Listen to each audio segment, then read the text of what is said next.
Hello सेवा नमस्ते सबैजनालाई। आज चाहिँ म सिलेचोङ 2 बालातिर छु। अहिले चाहिँ घाँस खोजिरहेको छु। यो मकैको पातहरू यस्तो सुर्काउने बाख्राको लागि र मकै बारीमा छु। अब मकै पनि पाक्नु थालेछ।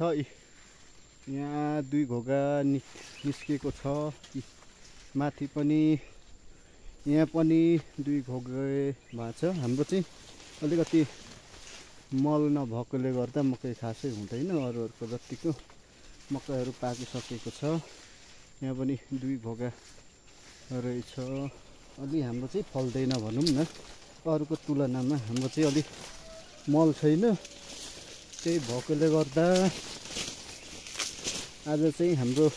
आज हाम्रो मम्मी बिरामी हुनुहुन्छ।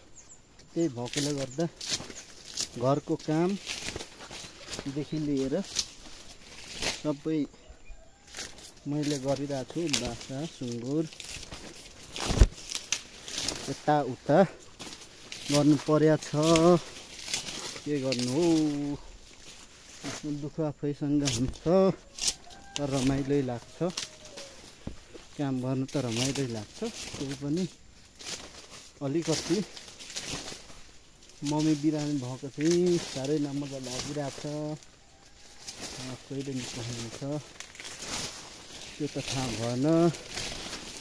छिटै निको हुनुहुन्छ होला भन्ने